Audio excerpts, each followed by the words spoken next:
16 सोमवार व्रत कथा। मृत्यु लोक में भ्रमण करने की इच्छा करके एक समय श्री भूतनाथ भगवान भोलेनाथ माता पार्वती के साथ मृत्यु लोक में पधारे। भ्रमण करते करते दोनों विदर्भ देशांत गर्त अमरावती नाम की अति रमणीक नगरी में पहुँचे। यह नगरी सब प्रकार के सुखों से परिपूर्ण थी। इसमें वहाँ के महाराज द्वारा बनवाया हुआ अति रमणीक शिवजी का मंदिर भी था। भगवान शंकर भगवती पार्वती के साथ उस मंदिर में निवास करने लगे। एक समय भगवान भोलेनाथ को प्रसन्न देख माता पार्वती ने चौसर खेलने की इच्छा व्यक्त की। शिवजी ने प्राण प्रिया की बात को मान लिया और चौसर खेलने लगे। उसी समय मंदिर का पुजारी मंदिर में पूजा करने आया। माता पार्वती ने पुजारी से प्रश्न किया, हम दोनों में से किसकी जीत होगी? वह ब्राह्मण बिना विचारे शीघ्रता से बोल उठा कि महादेव जी की जीत होगी। थोड़ी देर में बाजी समाप्त हो गई और पार्वती जी की विजय हुई। पार्वती जी बहुत क्रोधित हुई और ब्राह्मण को बिना विचार किए बोलने के अपराध के कारण कोढ़ी होने का श्राप दे दिया। पुजारी कोढ़ी हो गया। पुजारी को श्राप कष्ट भोगते हुए जब बहुत दिन हो गए, तब एक दिन देवलोक की अप्सराएं शिवजी की पूजा हेतु उसी मंदिर में आई और पुजारी से उसके रोगी होने का कारण पूछा। पुजारी ने सारी बात उन्हें बता दी। उनमें से एक अप्सरा बोली, हे पुजारी, भगवान शिव तुम्हारे कष्ट को दूर कर देंगे। तुम भक्ति भाव से सब व्रतों में श्रेष्ठ 16 सोमवार का व्रत किया करो। पुजारी ने जब व्रत की विधि पूछी तो अप्सरा ने बताया, सोमवार को भक्ति के साथ व्रत करें, स्वच्छ वस्त्र पहने, संध्या व उपासना के बाद आधा सेर गेहूं का आटा लें, उसके 3 हिस्से करें और घी गुड़ दीप नैवेद्य पुंगी फल बेलपत्र जनेऊ जोड़ा चंदन अक्षत पुष्पादि के द्वारा प्रदोष काल में भगवान शंकर का विधि पूर्वक पूजन करें। तत्पश्चात 3 हिस्सों में से एक शिवजी को अर्पण करें, बाकी 2 को शिवजी का प्रसाद समझकर उपस्थित जनों में बांट दें और आप भी प्रसाद पाएं। इस विधि से 16 सोमवार व्रत करें। 17वें सोमवार को पाव सेर पवित्र गेहूं के आटे की बाटी बनाएं। भगवान भोलेनाथ को भोग लगाकर उपस्थित भक्तों में बांटें। इसके बाद कुटुंब सहित प्रसाद लें। ऐसा करने से आपके सभी मनोरथ पूर्ण होंगे। ऐसा कहकर अप्सराएं स्वर्ग को चली गईं। ब्राह्मण ने यथाविधि 16 सोमवार व्रत किया तथा भगवान शिव की कृपा से रोग मुक्त होकर आनंद से रहने लगा। कुछ दिन बाद शिवजी और पार्वती फिर उस मंदिर में पधारे। ब्राह्मण को निरोगी देख पार्वती जी ने ब्राह्मण से रोग मुक्त होने का उपाय पूछा तो ब्राह्मण ने 16 सोमवार के व्रत की कथा सुनाई।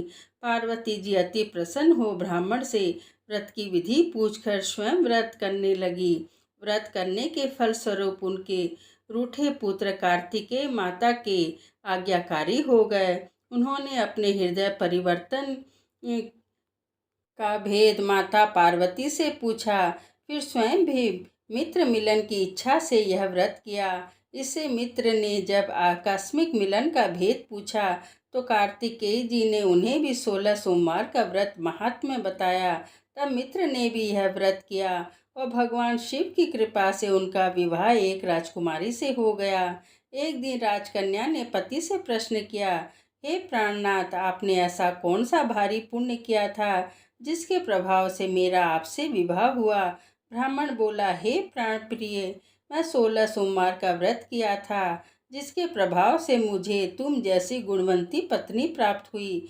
व्रत की महिमा सुन राजकन्या भी पुत्र की कामना करके व्रत करने लगी। शिवजी के दया से उसके गर्भ से एक अति सुंदर सुशील धर्मात्मा और विद्वान पुत्र पैदा हुआ। माता पिता दोनों उस देव पुत्र को पाकर अति प्रसन्न हुए। उसका लालन पालन भली प्रकार से करने लगे। जब पुत्र समझदार हुआ तो माता पिता को देखकर वह भी राज्याधिकार पाने की इच्छा से हर सोमवार को व्रत करने लगा। व्रत शुरू होने के बाद ऐसे संयोग बने कि पड़ोसी राजा की पुत्री के साथ उसका विवाह हो गया। वृद्ध राजा के दिवंगत हो जाने पर इसी ब्राह्मण युवक को सिंहासन पर बैठाया गया। क्योंकि दिवंगत राजा के कोई भी पुत्र नहीं था। राज्य का उत्तराधिकारी होकर भी वह ब्राह्मण पुत्र 16 सोमवार का व्रत करता रहा। जब 17वां सोमवार आया तो विप्रपुत्र ने अपनी प्रियतमा से पूजन सामग्री लेकर शिव पूजा के लिए शिवालय चलने को कहा, परंतु उसकी पत्नी ने उसकी आज्ञा की परवाह न की। दास दासियों द्वारा सब पूजन सामग्री शिवालय भिजवा दी, परंतु आप नहीं गई। जब राजा ने शिवजी का पूजन समाप्त किया तब आकाशवाणी हुई, हे राजा, अपनी रानी को राजमहल से निकाल दे, नहीं तो यह तेरा सर्वनाश कर देगी। आकाशवाणी सुनकर राजा के आश्चर्य का ठिकाना नहीं रहा। न चाहते हुए भी राजा ने अपनी पत्नी को राजमहल से निकाल दिया। रानी दुखी हृदय से भाग्य को कोसती हुई नगर के बाहर चली गई। वह एक ग्राम में पहुंची। वहां एक बुढ़िया सूत काट कर बेचने जाती थी। रानी की करुण दशा को देखकर वह बोली, चल तू मेरा सूत बिकवा दे, मैं वृद्ध हूँ, बोझ नहीं उठाया जाता। रानी ने बुढ़िया के सिर से सूत की गठरी उतार कर अपने सिर पर रख ली। तभी तेज आंधी आई और बुढ़िया का सूत पोटली सहित उड़ गया। बुढ़िया ने भी उसे अपने घर से निकाल दिया। इसके बाद रानी एक तेली के घर गई। शिवजी के प्रकोप के कारण तेली के सब मटके उसी क्षण चटक गए। तेली ने भी रानी को अपने घर से निकाल दिया।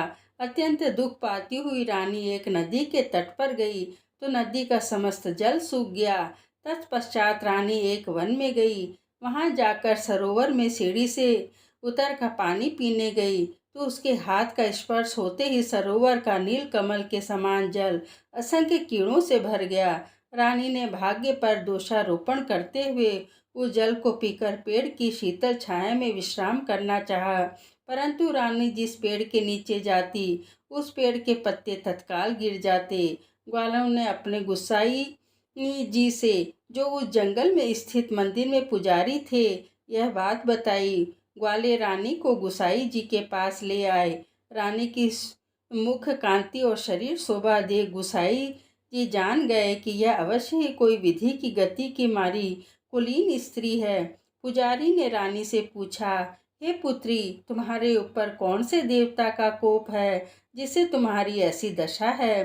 पुजारी की बात सुनकर रानी ने शिवजी महाराज के पूजन का बहिष्कार करने की बात बताई तो पुजारी शिवजी महाराज की अनेक प्रकार से स्तुति करते हुए रानी से बोले कि तुम सब मनोरथ पूर्ण करने वाले 16 सोमवार व्रत को व्रत करो, उसके प्रभाव से अपने कष्टों से मुक्त हो सकोगी। गुसाई जी की बात मानकर रानी ने 16 सोमवार के व्रत किए और 17वें सोमवार को विधि विधान सहित पूजन किया। उस पूजन के प्रभाव से राजा के हृदय में विचार उत्पन्न हुआ कि रानी को गए बहुत समय व्यतीत हो गया है, न जाने कहाँ कहाँ भटकती होगी, उसे ढूंढना चाहिए। यह सोचकर रानी को तलाश करने के लिए राजा ने चारों दिशाओं में दूत भेजे। वे दूत रानी को ढूंढते हुए पुजारी जी के आश्रम में पहुंचे। वहां रानी को पाकर पुजारी ने रानी को अपने साथ ले जाने का आग्रह करने लगे, परंतु पुजारी ने मना कर दिया। दूत चुपचाप लौट आए और महाराज को रानी का पता बतलाया। रानी का पता पाकर राजा स्वयं पुजारी के आश्रम में गए और पुजारी जी से प्रार्थना करने लगे, महाराज, जो देवी आपके आश्रम में रहती है वह मेरी पत्नी है। शिवजी के कोप से मैंने इसको त्याग दिया था। अब इस पर से शिवजी का प्रकोप शांत हो गया है, इसलिए मैं इन्हें लेने आया हूँ। आप इनको मेरे साथ जाने की आज्ञा दीजिए। गुसाई जी ने रानी को राजा के साथ जाने की आज्ञा दे दी।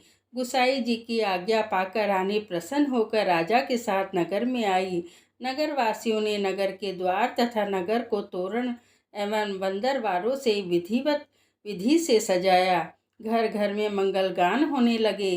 पंडितों ने विधि वेद मंत्रों का उच्चारण कर अपनी राज रानी का स्वागत किया। ऐसी अवस्था में रानी ने पुनः अपनी राजधानी में प्रवेश किया। महाराज ने ब्राह्मणों को अनेक तरह से दान आदि देकर संतुष्ट किया। इस प्रकार शिवजी की कृपा से अनेक सुखों को भोगने के पश्चात दोनों शिवपुरी को पधारे। जो मनुष्य मनसा वाचा कर्मणा भक्ति सही 16 सोमवार का व्रत एवं पूजन इत्यादि विधिवत करता है वह इस लोक में समस्त सुखों को भोगकर अंत में शिवधाम को प्राप्त करता है। यह व्रत सब मनोरथों को पूर्ण करने वाला है। इति।